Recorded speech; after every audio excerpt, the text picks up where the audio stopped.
Uh,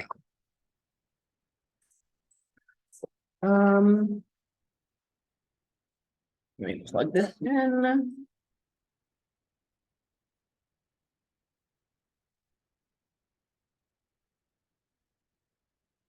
Maybe, there we go. All right, recording has started.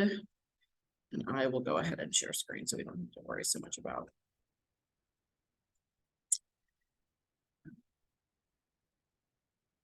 this. Nope, nope, nope. Here we go. Oh, where did the...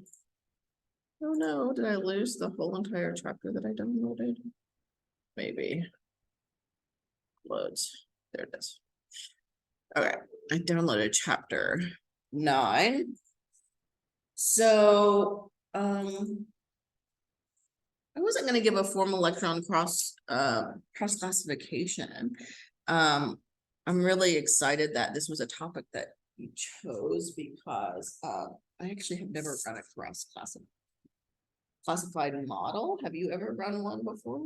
Yeah, done a few. What was talked to me about your the model? I'm very curious about what you actually ran.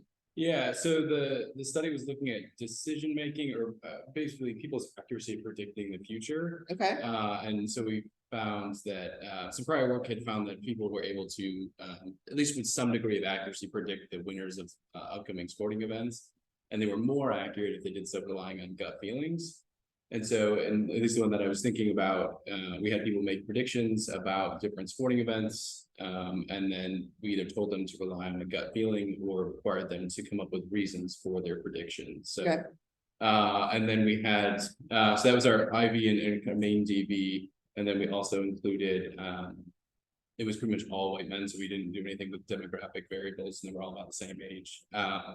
And then we included preference for intuition and reasoning as like an individual difference measure. Okay. So it had 2 subscales: preference for intuition, preference to engage in reasoning. So we included those in the model as well, and their interaction term. If that makes sense.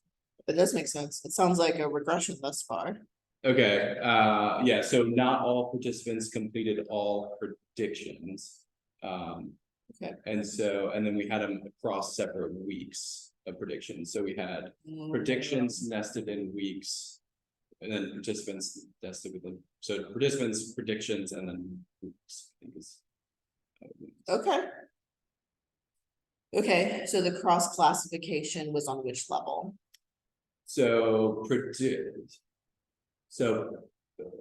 see, preferences was participant level, is that right? Participants.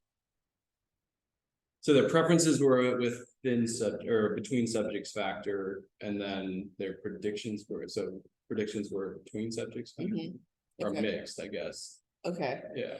Because I could see how it's really easy to like get cross-eyed really quickly with this type of modeling, and I appreciated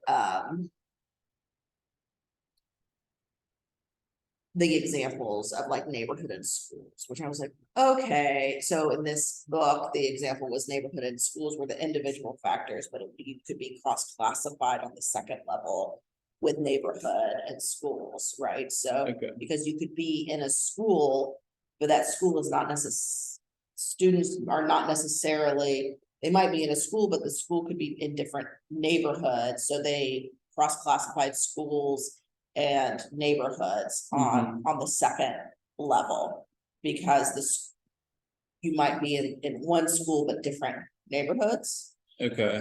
And they talked about how, you know, a neighborhood on the border of another school district might be different than something more in the school district, or students might transfer into the school but might be in a different neighborhood and things like that. So that was an example that they provided that kind of made sense. It was, and then what you're talking about is they also talked about cross-classifying based on research design. So how like the longitudinal cross-classification of who is exposed to what and when is another way to do a cross-classified. Okay. Which they talked about. So sometimes for me, when I'm learning a new statistic, and this might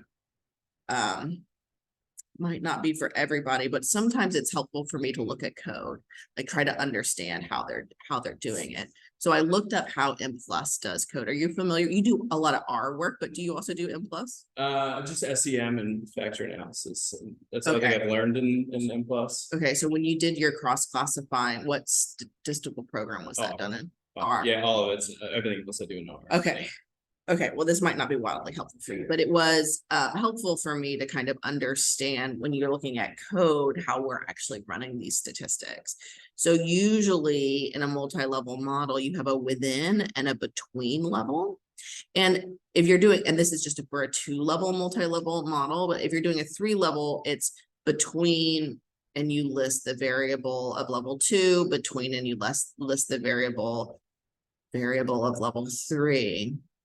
But here, they have the between level 2A and B, and the W and the Z are the variables that identify group classification of that. So within, which is the level 1, you have whatever their predictor variable is on their outcome variable. Okay, that makes sense. Like we know what that means. That's just like the baseline regression, right?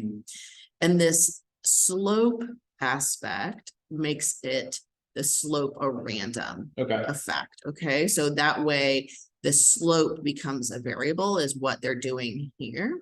And then on the next level up, you see the slope is an outcome variable and the Y is an outcome variable, but the Y in M+ is just the intercept. Okay, so that's setting the random intercepts. Yeah. Okay. And then they're correlating the slope and the intercept with Y and S here. Okay. Okay. So W is a variable on I'm going to go back up here a little bit. So when you're doing a multi-level model in M+, you have to tell it what the cluster is, right? So like individuals nested in school, nested in neighborhood, neighborhood and school are the 2 clusters. Okay. Right. So in here, if I named it neighborhood and schools, this would be the name of those IDs, right? And so the different values of school would be 1, 2, 3, 4 because it's 4 different schools, and the value of community neighborhood might be 1 through 12 because I know there are 12 different neighborhoods in my sample. Okay. Okay, does that make sense? Yeah. So then when you come to within, you have to tell M+ what are my within variables. Okay. Like what are those variables? And then you also have to tell it what are the between variables. So the variable of level 1 to A, which school might be like classroom size, right? W might be classroom size. And then for neighborhood, it might be like perceived safe or safety of the neighborhood, like crime rate. I don't know what it would be, but something along those lines, right? So Z might be a value of the neighborhood, a variable of the neighborhood. Okay, so in parentheses is the level, and then the variable comes the ID, right? Yeah. So then when we come down here, we know, okay, this level 1 to A, that's that cluster, that cross-classified cluster, and we're looking at W, so whatever that variable is on the intercept, on the slope, and within this cluster, we're also correlating the slope and the intercept. Within this, this type of cluster, the school, we're correlating those 2 things. Okay. And then, is that like the default to allow them to be correlated? I don't know. I mean, as much as there is a default or something like that. I haven't seen that, but maybe I just missed it, or it could be what R does naturally or something. Maybe R does it naturally, I don't know, but oftentimes because the slope and the intercept do tend to be highly associated, whatever your baseline score is, or your score, your mean score, or however whatever your intercept is indicating is linked to change in that, or the association between the 2 variables.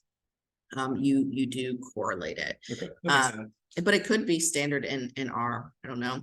And then you kind of do the same in Z. And so what this does is it counts for the two different clustering levels. And while also looking at the cluster specific variable on the outcome.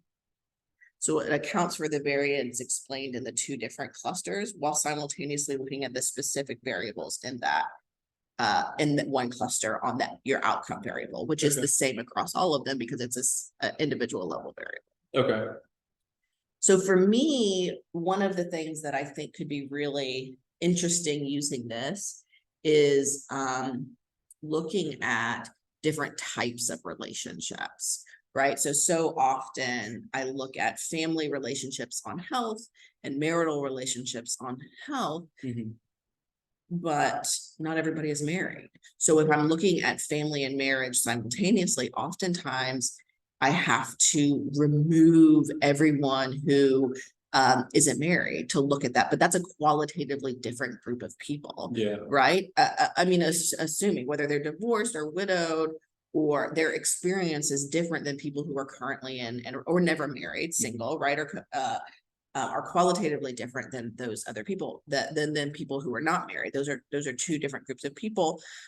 And the role of family could also be very different on their health outcomes for people who are married versus people who aren't married. So I was thinking of this could apply to examining both of those groups simultaneously. But what I need to figure out is what the power of that the number in that group needs to be in the second level, like because I can't do married, not married as like a clustering variable, right? And because then there'd be no variability in the second variable because it would be everybody has, but almost everybody reports family relationships. Okay. So I don't know if it would actually work with that, though theoretically it could. I don't know. Like divorced with kids, married with, Yeah, or the family variables like siblings, parents, living parents, adult children, however you define family, really, it might not even be blood relatives. It could be like really close friends and what have you. So that's something I'm unsure of with cross classification. How many groups do you need within each of the classifications? Okay. So that's something that they didn't outline in the chapter, which would have been nice for them to. Yeah, because I saw your note in Canvas about having at least 10 observations per, I think 10 observations per level. Yeah. Which was interesting because like at least I have a hard time getting anything to run with. I feel like we end up needing way more, like hundreds of people for 2 or 3 variables with 2 levels, but maybe. Sometimes. Okay. Yeah, I mean, I also have had success running it, a multi-level model with 30 dyads, time points nested within individuals nested within dyads. So it's a 3-level model with like 30 dyads. Oh, wow, okay. So that's the top level. And then the next level is 60. And then if it's 3 time points, that next level could be up 120 observations, right? So the number of observations sometimes obviously exponentially increases if you're top level. But 30 is still a lot. Like if we're thinking about neighborhoods and schools, I mean, having 30 schools is an insane number to try and recruit. Or you could also think about like PCP clinics, like 30 like primary care clinics is a crazy sample number. Yeah. So trying to figure out what the minimum is for that on that top group level. Okay. And then assuming that you would only need like 10 people per clinic per neighborhood, 10 people per school per Yeah, presumably, I mean, we're gonna, power is the next one, so we can Yeah. get more into that. Okay, But 10 is a number like per, not necessarily per cluster, but per parameter estimate in SEM. okay, Is tends to be the kind of goal per parameter in SEM, you want about 10. okay, And that's kind of like it's interesting because that's kind of like a or a standard that's kind of floated around all over the place, but when you look at, try and look for that reference. It's like, there hasn't been a whole lot of research around that Okay. number. And it tends to be, kind of hearsay, and like other people have cited it, so you cite that other person that cited it. When you dig into when you dig it, like, when it. You can find specific sample size for like a very specific analysis. Like I was looking for latent growth curve modeling, and like I have a sample of 60, and I tried to run a 4 time point latent growth curve model. And I was like, I mean, it's running and I'm getting statistics. Someone was like, one of my co-authors was like, well, what's the power you need for this? yeah, I was like, yeah, fair enough. And so I went and found some papers that estimated it and suggested that, like, if you're running a really small sample size with latent growth curve model, then use Monte Carlo integration estimation, and that will let you get it to run, but know that it's, it still needs to be replicated. So there's citations out there of like explaining that maybe you need fewer to get it to run, but you might not have the power to estimate a small or medium effect size. You might just Okay. get the large effect sizes. Makes sense. The 10, I think, is more along the lines of a small effect size. Yeah, okay, that makes sense. Yeah, but there's still a lot of art and gray area in this kind of level of statistics. Yeah, that's what it seems like, which can be frustrating when you're trying to learn it. Yeah, Absolutely. Absolutely, but also once you kind of learn a little bit of a baseline of it, also gives you a lot of freedom to try and be flexible with everything. I'm gonna make sure no one is actually in here. I don't think they are. Popped up. So how was the chapter helpful at all to you, this single chapter? it was the first read through, I kind of skipped over some of the equations. I had a hard time making sense of them, but then they actually kind of helped some of them, at least early, I think early on, helped kind of clarify some of it, which was good. Yeah, these like the tables were also helpful. Yeah, As well, to kind of visualize that the building up of a model was helpful. And also is really nice for like if you're gonna publish this, like this table 9.1, I think is a great model of a table, because you have your A1C down here, you have the random parts, you have the fixed parts up here. It's a really nice model for maybe what if the publication you're doing is building a model. I think some of these tables are a really nice example of what that could look like. yeah, because one of the things that, often people will have their hypothesized model and we'll report that, and then they'll try to build the most predictive model after that, it seems like. And that was one of the things, like, we feel like we have solid theory, this is our prediction, and so like we should come up with the one that, is based on theory, most likely to be predictive. And so that's usually where I've stopped, is just then reporting that. Sure. But I think it is important to go then beyond.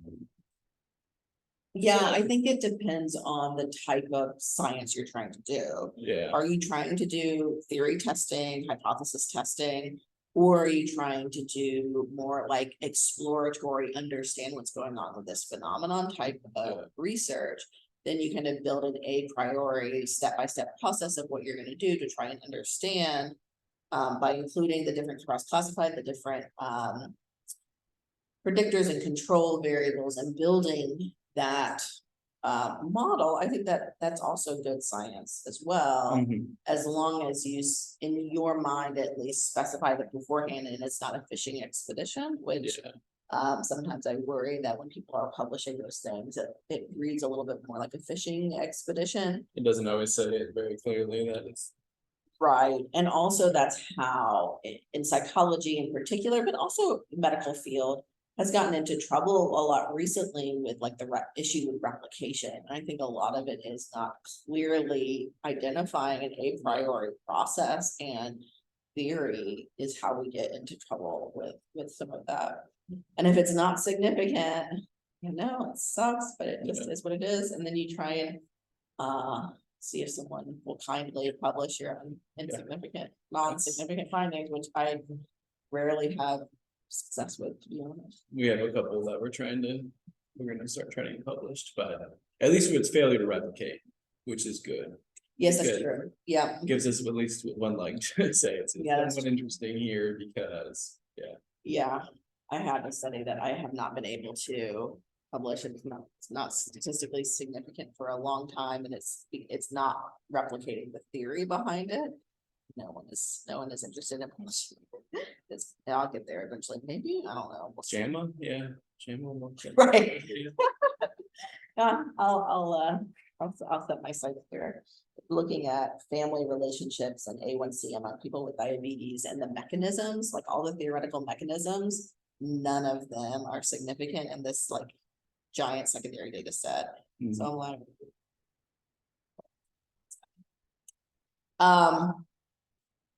What else do you want to talk about?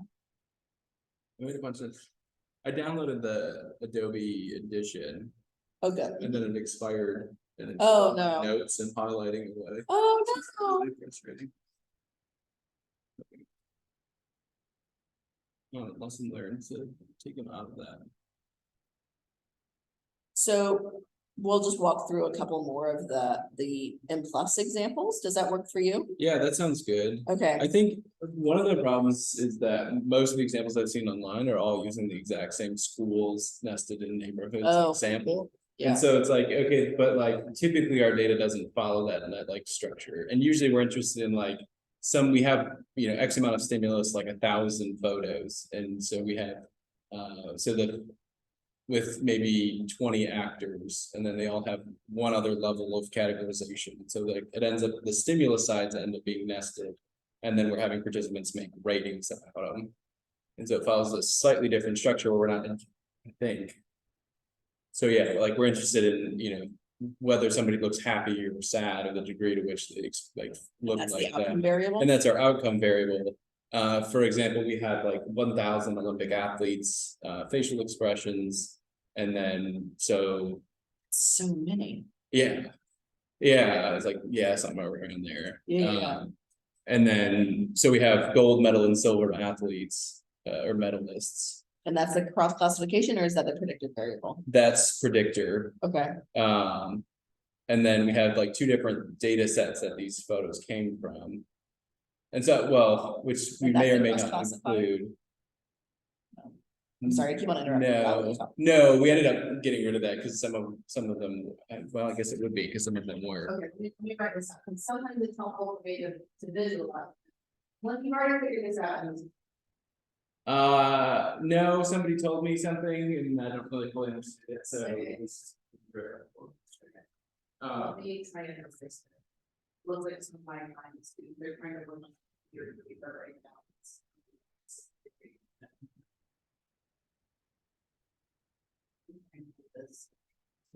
Allegedly, my use, PK in here is supposed to be easier.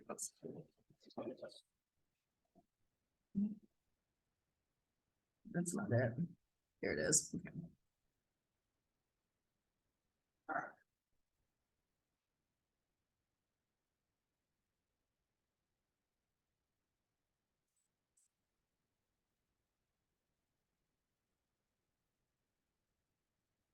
I didn't have any spray for this.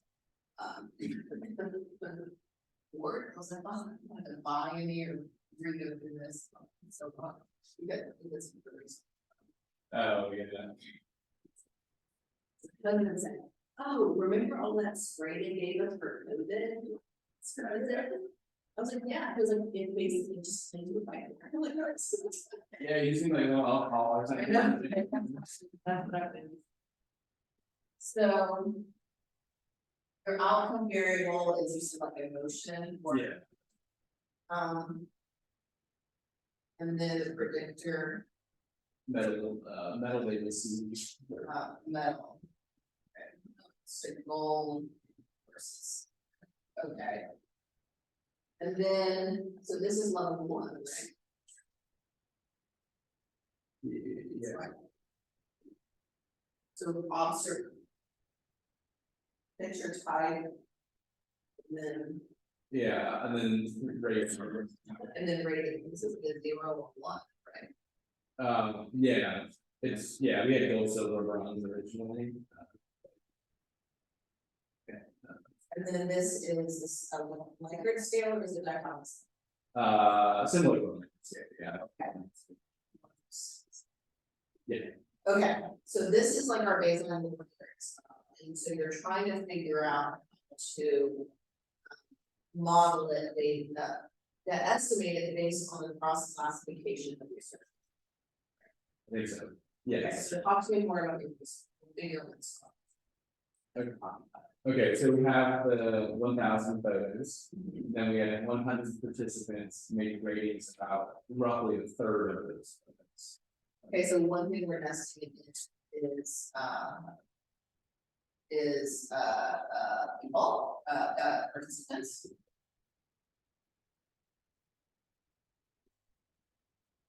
Is one potential estimate, right? So that might be a little too.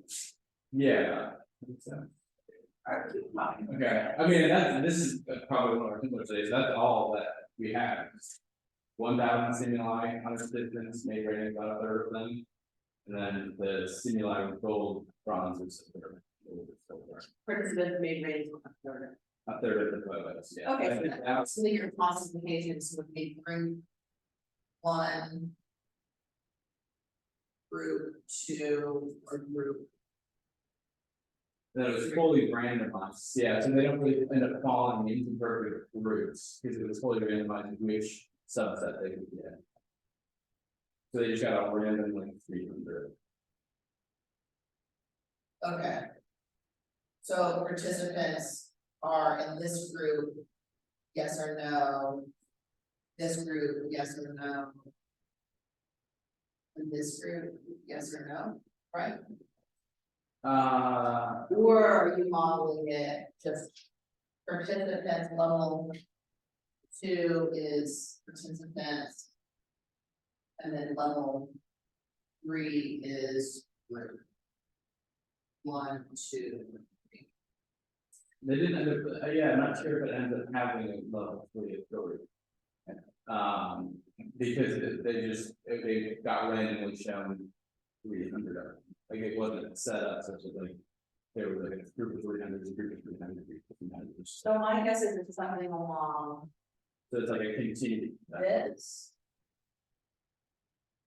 So the cross classification is what group they're in, because that way you are accounting for the missingness of the data, because they're 2/3 could be missing from each person, Okay, yeah, right? yeah, So that's when the way that to set it up, it's almost like a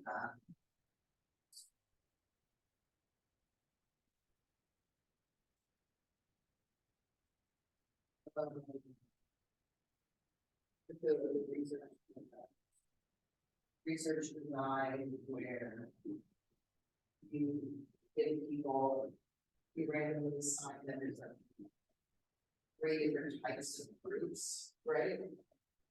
You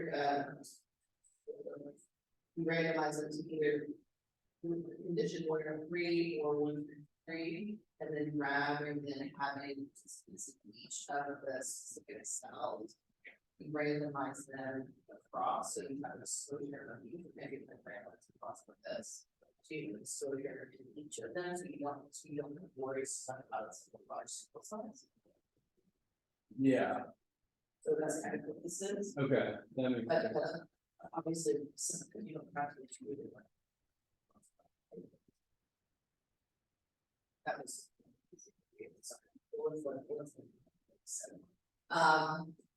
So we run this. Was that? And we run this in R. Mhm. Okay, so what's the code in R? So regress, what, emotion DB, on, metal. And then I think I just included a random intercept for participant and photo.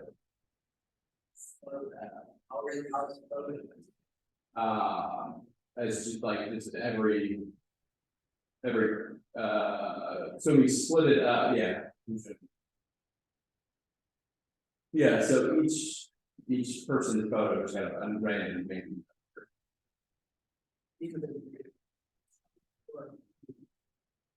Person's photos. So each medalist got a random number.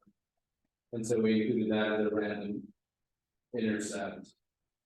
Okay, Let's go. That makes sense. okay.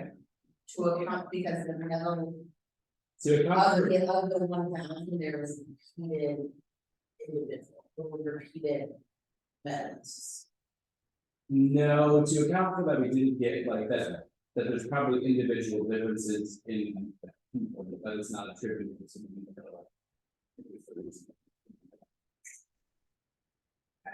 So how many, like, let's say we included,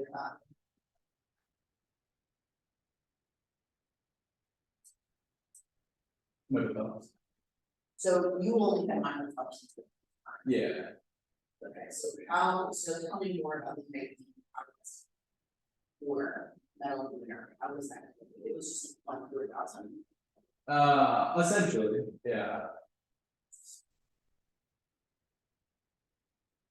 So what variability did that? That's no variability, it's just. That was just. So the idea was that we're trying to generalize to all athletes. Then we only have a small subset of them. And there's probably individual variability between the students. Sure. And so to account for that individual variability, try to come up with an average for the effective method. Okay. So. BTE was, we randomized random percent by together for. For participant, assuming that participants will have different levels. That's irrespective of the medal, but just person that you see. And they're looking at. That makes sense, graded. Their dependence of their multiple,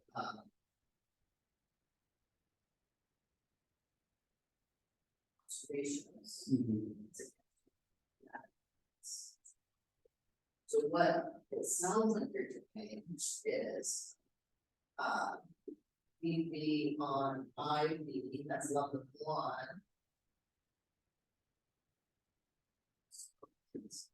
And then, participant, is level 2. And then you're cross classifying it. Medals. With that, right? Athlete ID. Yeah, that would make sense because they're not, they are, I mean, it's completely random, but every person saw at least some of each medal, but not, didn't see every. But I think that makes. One. By athlete, cross athlete, pursue that variation. Yeah, so based on your explanation, and this is not an issue with you, this is also that cross classification. Because there's no variability athlete, I don't fully understand that. Different items. Okay. As in my mind. But it might just be the middle of the letters. Or how it's applied to this research. I mean, I'm very well to do my. It's part of what we're talking about is trying to figure out these different ideas. Concepts. Let's see. Maybe we have races of that, I don't know that one, but it would make it worse. So you know, it's great. Super exciting. So, yeah, so the model that was suggested to me was a dummy coated gold versus silver variable, a dummy coated bronze versus the other two. Okay, so we're not putting it, yeah. Yeah, and Or then, extra. yeah, Easy on bronze versus, what's the gold or silver, gold, okay. Gold versus silver, and then bronze versus, gold, silver. I don't know, the way it was like bronze versus gold and or silver. Which doesn't, that's not, that doesn't end up being what I ran. no, I think it should be silver or gold, right? If you want your, reference. Yeah. Gold, and then your reference category. Silver is, Okay, right? yeah. So this is level one, Mhm. right, and what was the next? And then just random intercepts for participants and the app or both.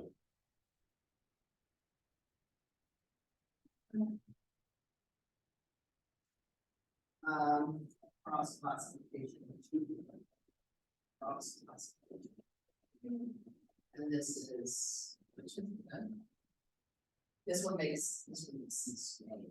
And then because we are not looking at characteristics, of the photo, or participant, there are no barriers. It's just a complicated, of the within, with the repeated measures, basically, which is an idea that has it then, and, of, I guess, any random characteristics of that is not accounted for in. Everything, so it's just accounted for that is what we're doing there. If we wanted to look at, and this is that, and that's what this is, right?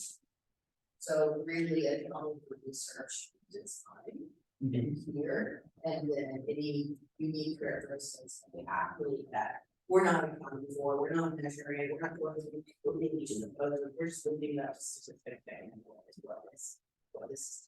Okay.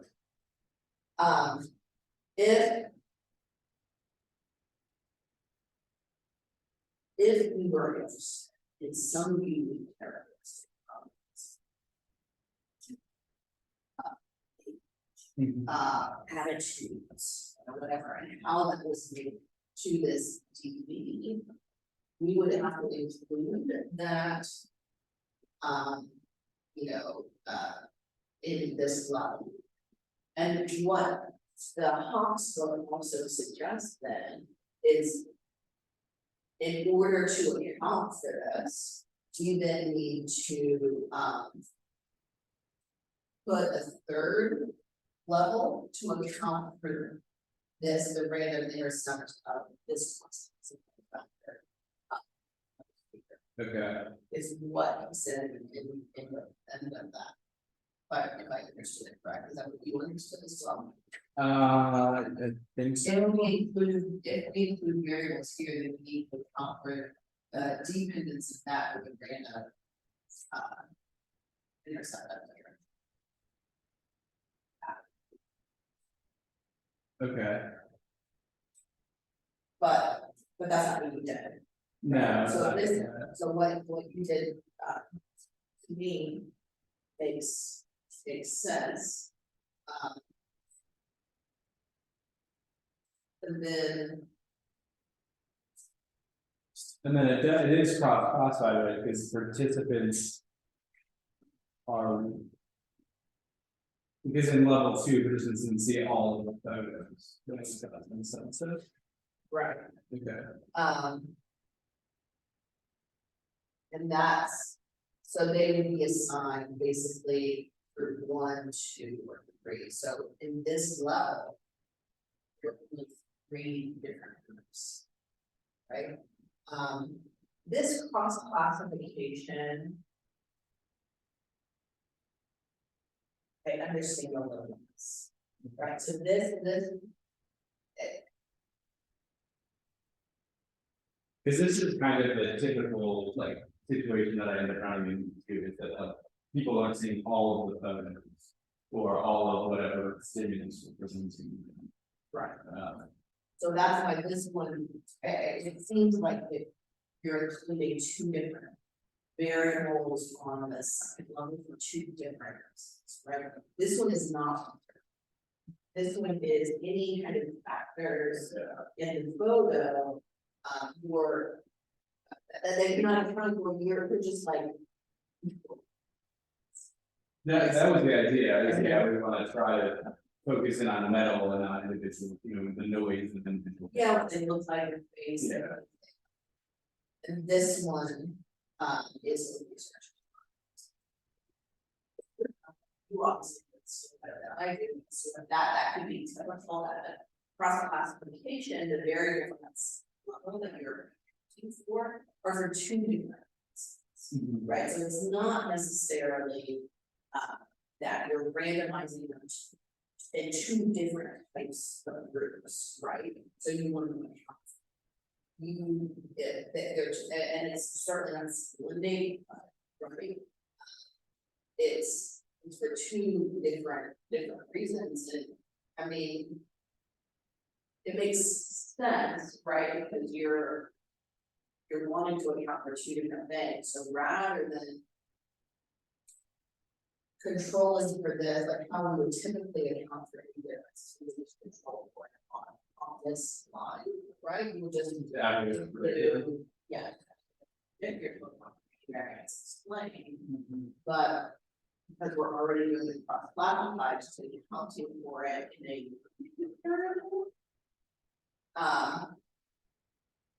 And because. Like, the reason why this works, because statistically, if you only have one. Observation for each of the 1,000, Mhm. you won't be able to account for variabilities. Right, the Yeah. reason why it works. Oh, theoretically, these people are randomly assigned 30 photos, so like photo 1 may have been seen by 2 people, photo 2, maybe 3, photo 3, maybe 1 person. Mhm. Right, so there are multiple observations within each of these photos.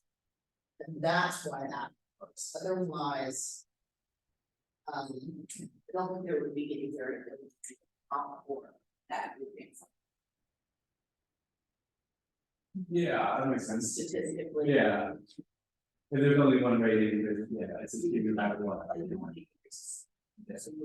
So that's how long that. It randomly. Yeah, so we have 25 ratings for that photo, and then my assumption is it's just looking, okay. For that photo, there's gonna be an intercept where most people are. Yeah, so you're accounting for that. I think it's how that works. Theoretically, that's how that works. Oh, that makes me interested, and then try to put it on in level 1 as a predictor and see what happens. Then they compare Yeah, I see, yeah, I would agree with that, and see if it has much changes. At all. You might not be able to with the multiple observation.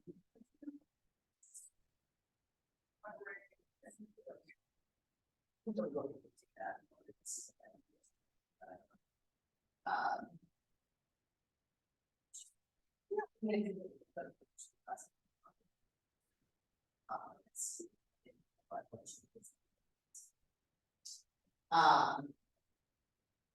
yeah, it's. And yeah, and then like I said, if you wanna look at within these groups, any characteristics that uniquely predict their outcome. You can do that, I think. And, or, yeah. Okay, which we may end up, yeah, because one of the other things we're looking at is cross gender. I don't think we have enough variation to get cross race effects, but there are cross gender effects So the interaction between the participants' gender and applicant's gender. So interesting, and. And that, because this is the individual level, you could just do. It might just be gender, you know, please gender, and then you do the interaction. Yeah, and that's kind of what it is, just put it on the novel. Which I think makes sense, because they're this is the individual. Okay, cool, that's good, yeah. Because what you do, it's not a. It's not a, like, you don't have this, unless you're assigning my gender here, this is random. That would make sense, we would want, but other times would be the first chapter where it was. The aggregation of the aggregation and it causes problems. So we aggregated it up to this level, unless you're looking at proportion to them. It's, you're randomized. Yeah. That would be fine, but I think all of that would be on this level. Okay. Because if we were all on this level, this is just the observations of those. Would be on. I don't know. Cool. So, considering this, let's switch to the family and marital design and see if we can figure out how to do the cross application of that model. So let's say we're looking at.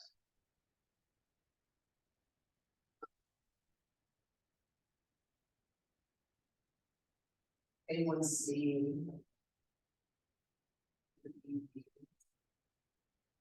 On, what I usually do is relationship quality. Okay. But.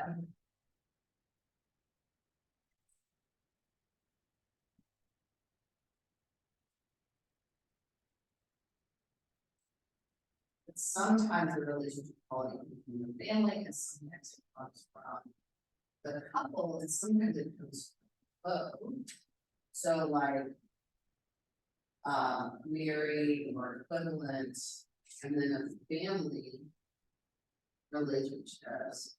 I think this would just be a yes or no, and this would be a yes or no, but I think. This model technically would be. Level 2, but I don't think that's enough groups. There's just 2 on that level and 2 on that level. To account for this, right? It would probably be more than one group. I would need the married couple ID. This is like we're an individual level. Okay.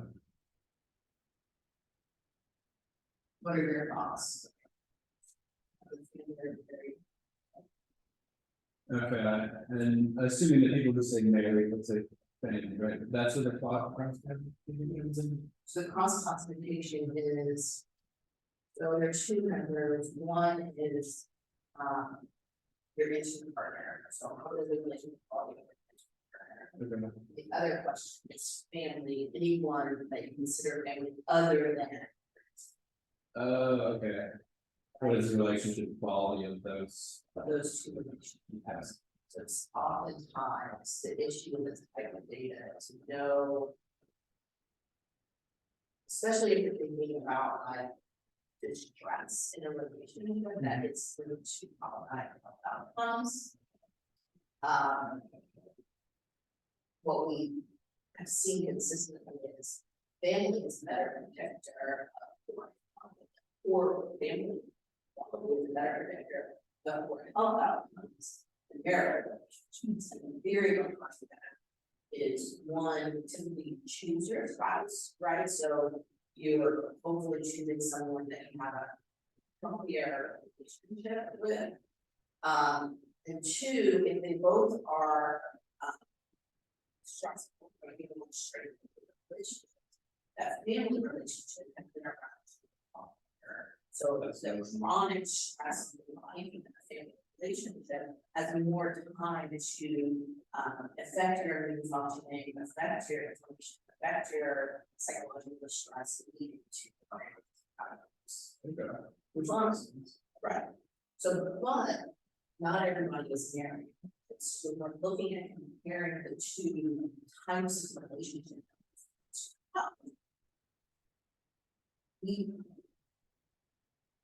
think about this statistically, if we have everybody is family but not married, then ultimately what we're doing is either reducing it to people who are just married and family, or we're probably for the same data somehow. We include everybody kind of the phantom marital relationship that they have.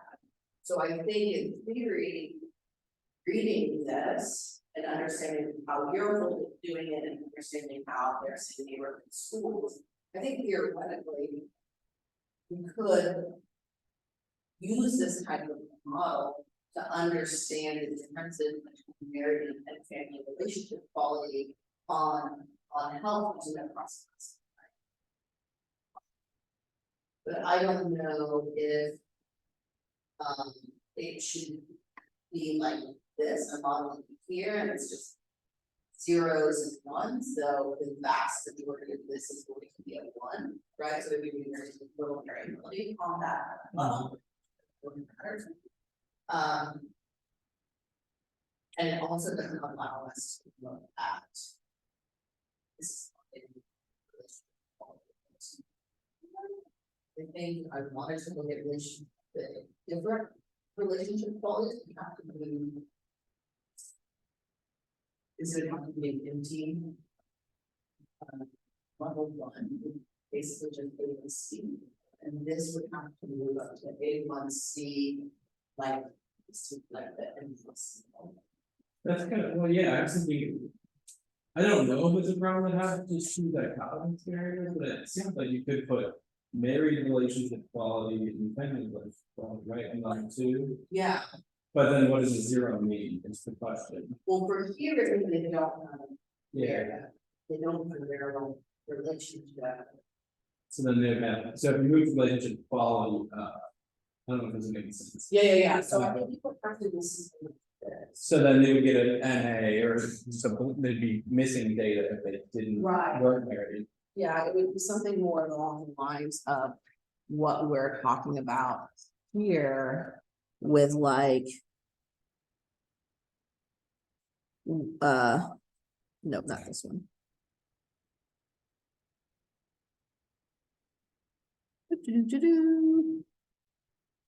Here where. I think it would just be an empty model, just Y would be here and like nothing else would be here. And then, because we would just really be looking at the intercept, which is A1's the average of A1C. So W might be marital quality and Z might be family quality. But I think in order to do that, I would have to have the clustering variable, I would have to have family IDs. And marital couple IDs in order to. Because so you had, it's possible, or do you have people from a single, like you have both partners from a marriage? I could, the data I currently have with Midas is individual report data. I do have like a family ID variable. That I can use, but I don't know. I don't have a marital couple ID, I just have reports of marriage, so I could just make everybody. Their own married partner. Or maybe I just look at relationship quality and account for the zeros and ones, up top is like my group variable, and then include like. Family relationship and marital relationship on the bottom. So it's it would be kind of more like the research design than like. Well, and you only had one observation per, right, one observation per married and per family. Yep. But the one person might have. Might be, have two observations, a marriage observation and a family observation. Which would be closer to your athlete, your photo athlete. Yeah, So I don't know if I can do it with individual observations or if I have to do it with like within group dyads. Or like dyadic type data. and you're specifically just in relation to quality, not like whether or not they are married or have family. Yeah.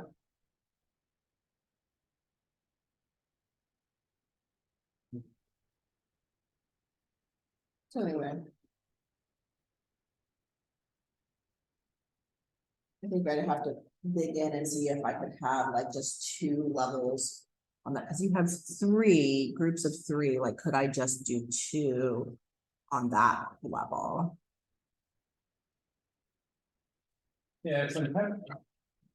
Why is, so married, someone who is married. Why are they cross-classified married and family? Because they might not have. Well, one, it's might not have two both. different variables, but they might not have both. So the reason why it would need to be nested, if I'm just looking at relationship quality across all the relationships, is because they could have two observations of relationship quality. Right now, when I'm looking at both, I'm actually merging them. I'm averaging the marital and family score. To look at like across, but I'm wondering if that's not. That's kind of hiding some of the variance. That might differentiate. I'm wondering if you just move that relation, like level 2 is married relation quality. As a between subjects and I think, right, and then family would be a separate between subjects. Yeah, Factor. Yeah. And then- then it wouldn't be cross-classified, right? In that case, they're both.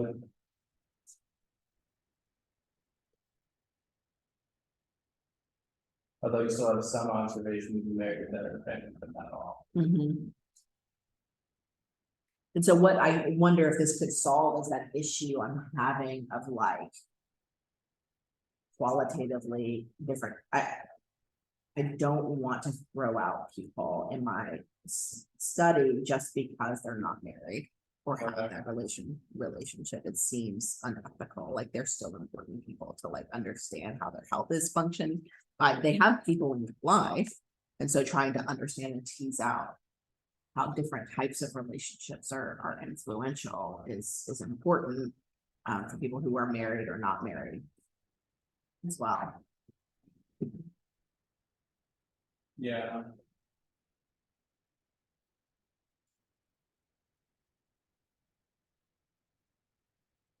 Yeah, I guess the other option would be to just run separate models for Which is combination. what I do, Yeah. but so my Yeah. papers are like. The family model Yeah. and then the marital model, which the family model does include everybody, but it doesn't account for the married relationship, right? It's a control for it. Because not everybody is married. Whether or not, I do account for whether or not they're married, but I don't know if that's not the same as the quality, yeah. Of the relationship, so. I will be playing with this model this week, so maybe next week I will share with you some of my findings, if I was able to do it or not. yeah. But because I knew this is like a grant that we're doing right now, and I'm currently working on the models, and I was like, oh, this could be new funness that I haven't done before with these statistics. And there are repeated measures as well, so it could be a repeated measure analysis, and then. So it probably very quickly get to a 3 or 4 level model with this. If I go with this top classified model, especially at level 2, is I put marital quality on level 2, which I think I could do. I just need to figure out how to do the clustering correctly. If I want to dichotomize it or just like give it a single observation, so.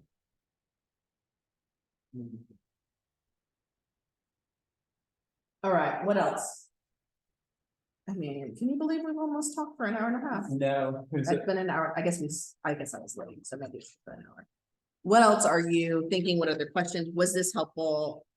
By any stretch of the imagination, I know it was more just like a, literally just a discussion. But that, Um, yeah. That's so powerful. Especially because I feel like the examples are always so simplified, where everything's kind of perfectly nested or at least close. to Oh, of perfectly course, nested. yeah. And then trying to like establish the stimuli side. Yeah, and I think for me, point it to the, for me, being able to draw it out is always helpful and think through things, but I think what you're doing makes sense.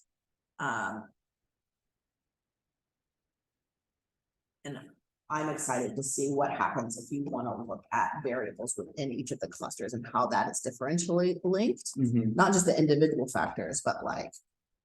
I mean, obviously your randomized cluster. There would be no variables, you wouldn't want to do that because it's randomized, but your athlete one could be interesting if there are. Yeah, Specific characteristics on putting that on the second level. On differentially predicting could be really interesting. I can try that this week.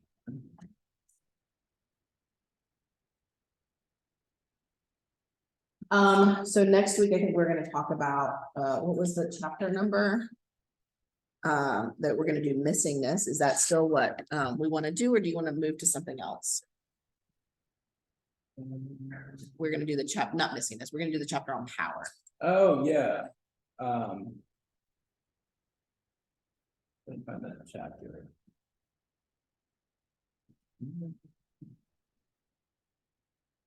It kind of depends on what it has to say. If it's, you should do power analysis. That's, this is sometimes what, like, oftentimes what the appendix or whatever is.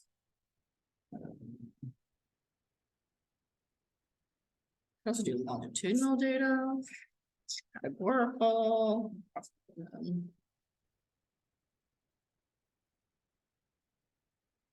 It's a short chapter, so that's cool. 233 is what I'm going to. That's the power analysis? Mhm.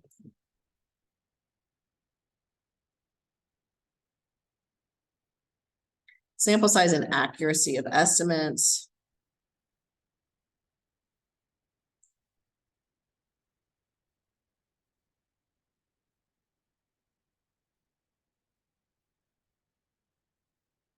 With 30 groups, they report and oh.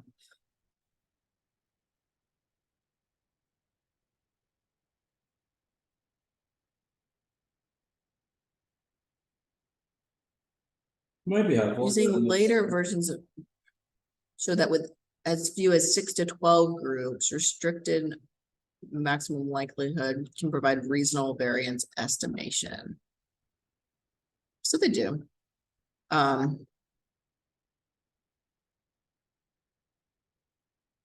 When the number. The big thing is just like how to actually do it. The one that I ran for actually that medalist thing, Mhm. which also seems really to qualify why we're doing that. It's because there's some interesting work that shows that bronze people who win like third place or bronze medals are happier than people who get second place.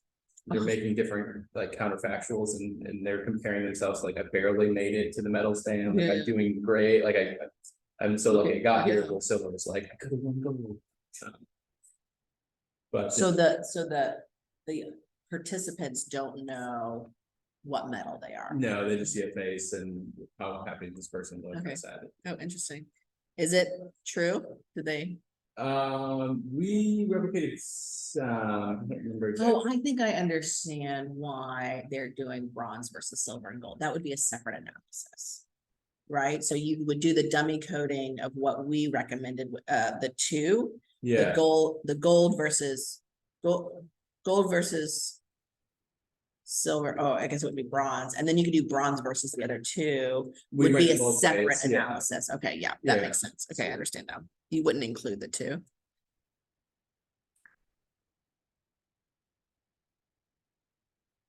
I mean, this is like huge numbers.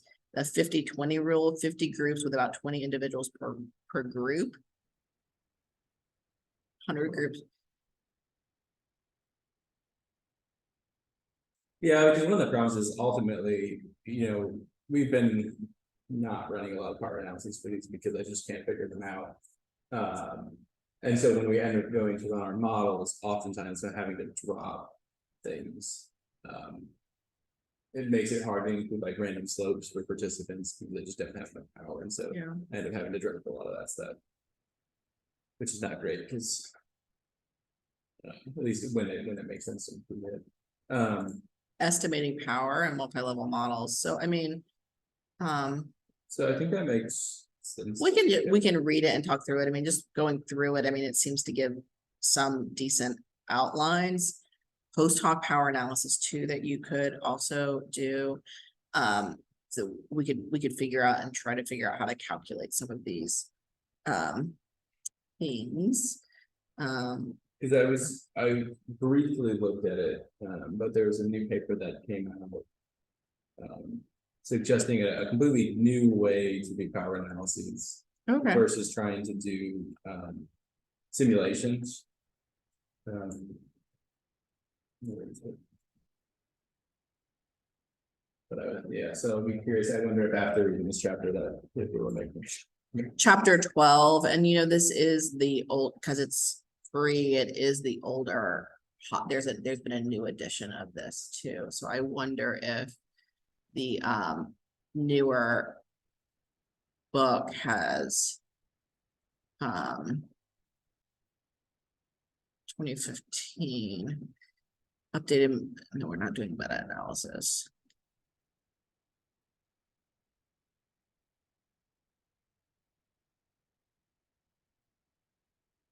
This must be a handbook of multi-level analysis techniques and applications. Maybe he doesn't have. I thought he had a.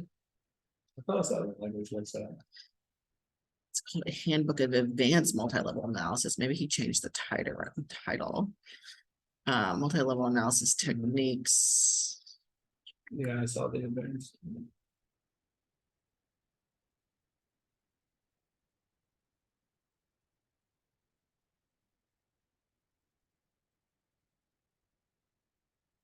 Hold it. It's just 2012. It's only 1 year after the second edition. Maybe they just don't have it at the Hodges Library, the third edition. Anyway, let's just stick with this. It's chapter 12. And we can read that for next time. And then if we have additional readings, we can do that as well. And I will talk about if I have time to do all of these analyses, like the findings that I did with this, if it's helpful at all. Yeah. And if you want to bring some of your actual data and talk about it, we can do that as well. How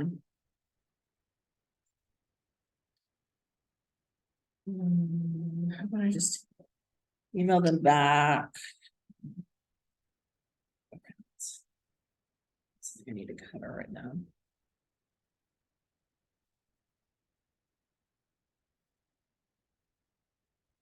Okay.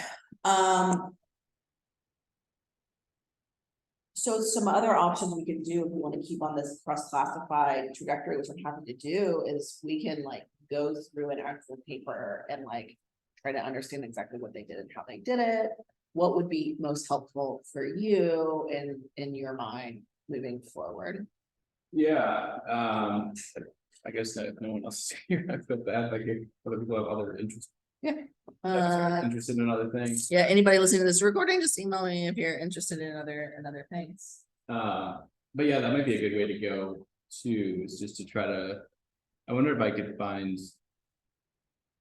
So the person I'm working with mostly on MLM and cross-classified models specifically is Sarah Lamer, who's newer to the department. I think she's been here for 3 years, but wonder if I could get some even like her data and try to replicate it and see what's going on. But yeah, I think going through a paper and seeing what it is they did. Yeah, it's one of my favorite things. I love doing that. My husband does a lot of that. He calls it something different. He does a lot of this type of work, but it is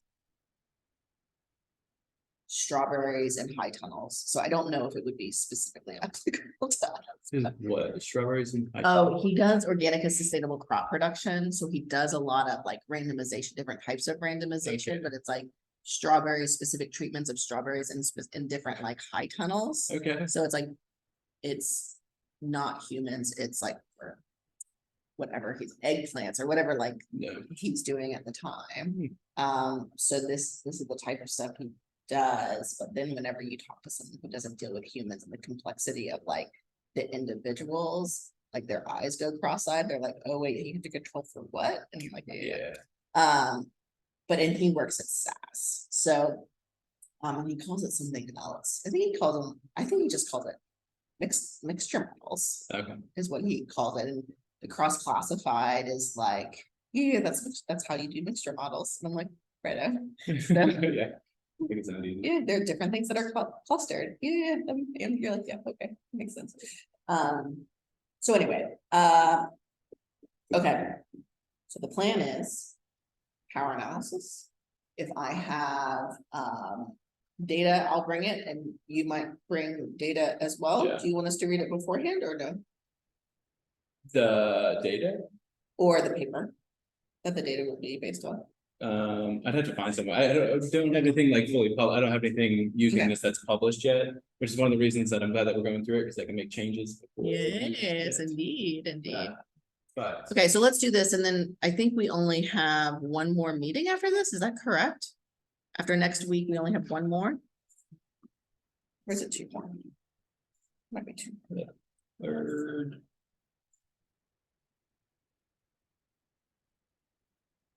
It's the third and the 17th. And the 17th, yeah. Okay. Gosh, can you believe this semester is almost over? It's like wild to me at this Yeah. point. I'm not ready. Okay, very cool. All right, well. We'll do this and then we'll figure out what we want to do for the last in-person lecture. And maybe after next week, we're like, no, I think we're good. And then we don't do it, or we have something. So I'm fine with whatever. Okay, that sounds great, I appreciate it. Yeah, I've even just reading through the Canvas MLM stuff has been helpful to get a better sense for. And that is all in SPSS. I try to sprinkle in some M plus because that's what I do a lot of my work in. I did not add any R in there for you. But That's okay, because you have the example data sets, and so I can do the data book in SPSS, and then I can try to replicate it in R, and if they match, then at least I'm Then on you- the right track. Yeah, Okay, so cool. that's. Cool. All right. Well, I am gonna stop the recording.